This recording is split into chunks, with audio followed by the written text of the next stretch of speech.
আসসালামু আলাইকুম ওয়া রাহমাতুল্লাহি ওয়া বারাকাতুহু। সুপ্রিয় শিক্ষার্থী বন্ধুরা, আজকের ভিডিওতে আমরা অষ্টম শ্রেণীর বিজ্ঞান এর বার্ষিক মূল্যায়নের যে নির্দেশিকা দেওয়া হয়েছে সেই নির্দেশিকা নিয়ে আলোচনা করব।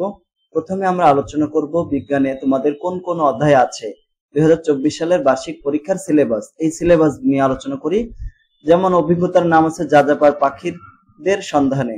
এখানে বিষয়বস্তু মানে সংশ্লিষ্ট বিষয়বস্তু অনুসন্ধানী পাঠ থেকে কোথায় কোথায় থেকে পড়তে হবে।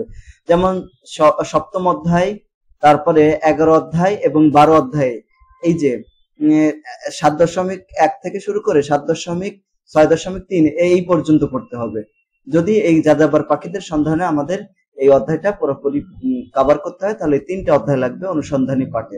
এগুলো আমরা পড়বো এরকম।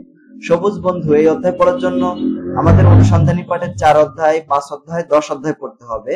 এই পাঠগুলো যেমন 4 অধ্যায়ের 4.1 থেকে 4.3 পর্যন্ত, 5 অধ্যায়ে 5.1 থেকে 5.4 পর্যন্ত, 10 অধ্যায়ে 10.1 থেকে 10.2.2 পর্যন্ত। তারপর দেখো ফিল্ড ট্রিপ, এই অধ্যায়ে গতির কথা এবং শক্তি, এই 2টা অধ্যায় পড়তে হবে। আমাদের ল্যাবরেটরি, পরমাণুর গঠন, রাসায়নিক বিক্রিয়া, এই 2টা অধ্যায় পড়তে হবে। জীব জগতের বংশলতিকা, মানে জীব জগতের বংশলতিকা, এটা এখানে 4র্থ অধ্যায় পড়তে হবে। কোষ বিভাজন ও তার রকমভেদ, মানে 4.1 থেকে 4.3 পর্যন্ত পড়তে হবে। এই ছিল সিলেবাস। এবং মূল্যায়নের কাঠামো, মূল্যায়ন কাঠামো কিরকম হবে? ধারাবাহিক মূল্যায়ন, মানে যেটা তোমাদের স্কুলে চলতেছে, যেটাকে বলা হয় শিক্ষণকালীন মূল্যায়ন। আর একটা হচ্ছে সামষ্টিক মূল্যায়ন। তো শিক্ষণকালীন মূল্যায়ন এখানে 30% থাকবে, সামষ্টিক মূল্যায়ন থাকবে 70%। এই হচ্ছে মানে সিলেবাস আর কি, মূল্যায়নের কাঠামো। তো শিক্ষণকালীন মূল্যায়নের প্রশ্ন কেমন হবে? যেরকম শ্রেণীর কাজ বা বইয়ের কাজ থাকবে, এটা থাকবে 10 মার্ক। তারপরে বাড়ির কাজ বা অ্যাসাইনমেন্ট বা প্রজেক্ট, এটাও 10 মার্ক থাকবে। যেমন এখানে উদাহরণ দেওয়া আছে নমুনা হিসেবে, স্যাররা তোমাকে কি কি দিতে পারে এরকম।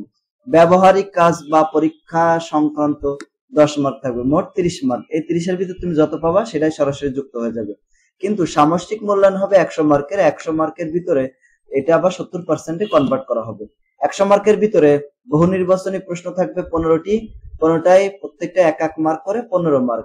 আর এক কথায় উত্তর থাকবে 10টা, 1 মার্ক করে 10 মার্ক, মোট 25 মার্ক, মানে 15 আর 10 25। সংক্ষিপ্ত প্রশ্নের উত্তর এখানে 10টা থাকবে, 10টার উত্তর দিতে হবে, প্রত্যেকটার মান 1 2 করে, তাহলে 10 দুগুণ 20 মার্ক থাকবে।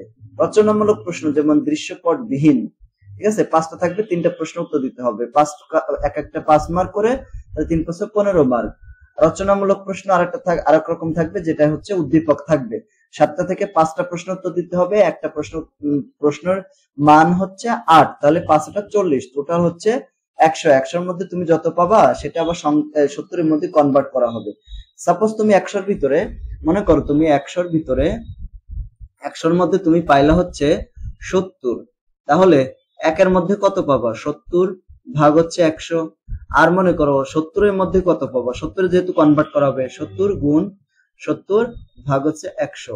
এই কাটাকাটি করলাম, কত হয়? 49। মানে তুমি যদি 100-তে 70 পাও, তাহলে 70-এর ভিতরে তুমি পাবা হচ্ছে 49। আর 49-এর সাথে তুমি 30-এর ভিতরে যা পাও, মনে করো 30-এর ভিতরে যদি তুমি 30ই পেয়ে যাও, তাহলে সেইগুলো এরকম যোগ করা হবে। ঠিক আছে, যোগ করে তুমি যা পাবা সেটাই হিসাব করা হবে, এরকম ভাবে গ্রেডিং করা হবে। ঠিক আছে, এটা হচ্ছে একটা তোমাদের নমুনা প্রশ্ন।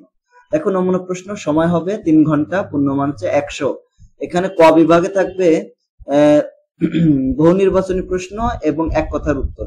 বহু নির্বাচনী দেখো 1 থেকে 15 পর্যন্ত, এই দেখো 1 থেকে 15 পর্যন্ত, মানে এমসিকিউ। আর এক কথায় উত্তর থাকবে 10টা, এই 10টার উত্তরই দিতে হবে। খ বিভাগে থাকবে 20 মার্ক, 10টি প্রশ্ন থাকবে, প্রত্যেকটার মান 2, এটা প্রত্যেকটা অ্যান্সার করতে হবে।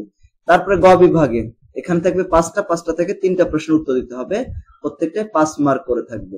ঘ বিভাগে এরকম দৃশ্যপট থাকবে, মানে উদ্দীপক থাকবে, উদ্দীপক দিয়ে তারপরে এখান থেকে অ্যান্সার করতে হবে। ঠিক আছে, দেখছো প্রত্যেকটা প্রশ্নের ক খ আছে, ক খ থাকবে এরকম।